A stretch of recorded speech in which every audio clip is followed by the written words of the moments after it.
wonder what is the relationship between science and spirituality. People ask the question, is there any synergy? The answer is yes.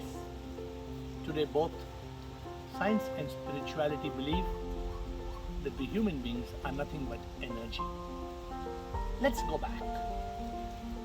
Years ago, science did not believe that human beings were anything beyond this physical matter. Scientists took a human cell and put it under a microscope. What did they see? Atoms in the molecules. They broke it down further. Electrons, neutrons, protons. They went to the smallest particle. They called it a quark. In the experiment, when they were studying the quark under a sophisticated microscope, what did they realize? That the quark suddenly disappeared. The quark was a particle of mass, of matter. But they were aghast. What happened? And as the scientists were deliberating around the table, they remembered the law of thermodynamics. They remembered the statement which said that energy can neither be created nor destroyed. It can only be transformed from one form to another. And so they drafted a new discovery. They called it the wave-particle duality. Why? Because as they were deliberating, that particle called a quark, it disappeared, but it reappeared. That means the mass was getting converted into an energy wave, and the energy wave was coming back into a particle of matter. This was coined as the wave-particle duality in science. And scientists thought it a great achievement. They thought, wow. They thought that this human being that is supposed to be made of 30 trillion cells is actually nothing but energy. Because every cell ultimately, when broken down into its smallest component, is nothing but energy. But well, friends, while science has discovered the wave-particle duality in the 21st century, spirituality knew it thousands of years ago. Spirituality said, Neti Neti Tattvam Asi. Not this body, not the mind. Thou art that. You are that. The energy. Today there is synergy. Science and spirituality both agree that we are not the mass of flesh and bone that we seem to be. We are energy. In fact, friends, this science and spirituality synergy leads us to a big realization. It enlightens us with the truth that every particle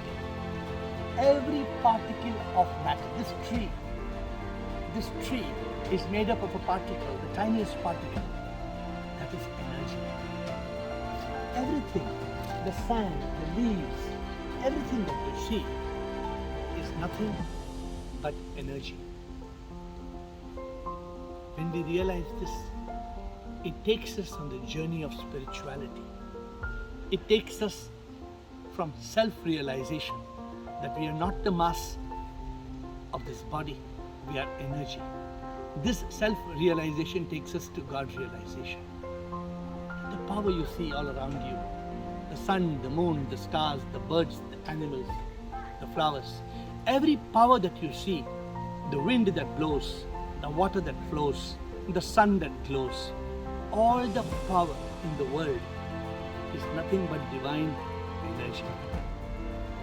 You see, it's very funny. Scientists, they know there is air everywhere, but they can't understand how this air suddenly becomes a storm. It becomes a hurricane. It becomes a cyclone.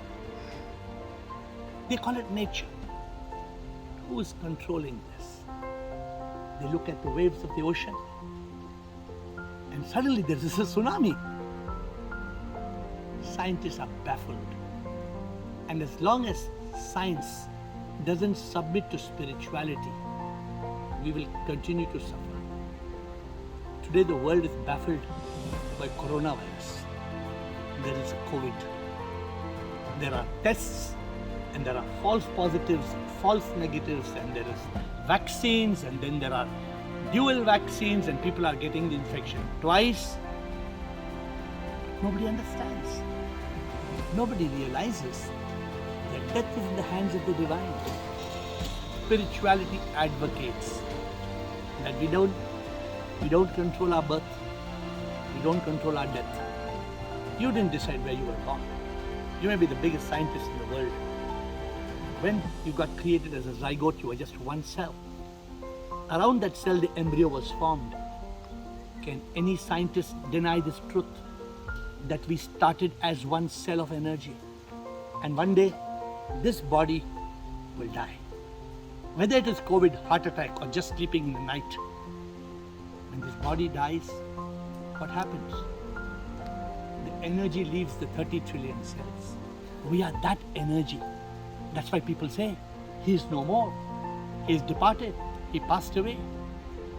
Somebody whom we love, our mother, our father, our beloved, our child, we take the body and we burn it. We cremate it. We lower it below the ground for the termites and the ants to eat. Why? Because we are not that. We are not that dead body, that mortal body that died. When will we wake up? That if we are not that body that died at death, then we are not this body even when we are alive.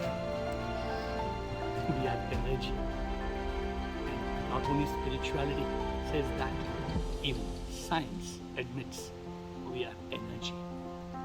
The moment we realize we are energy, we are liberated from all suffering. That is our ultimate goal. To realize we are the Atma, the spirit of the soul.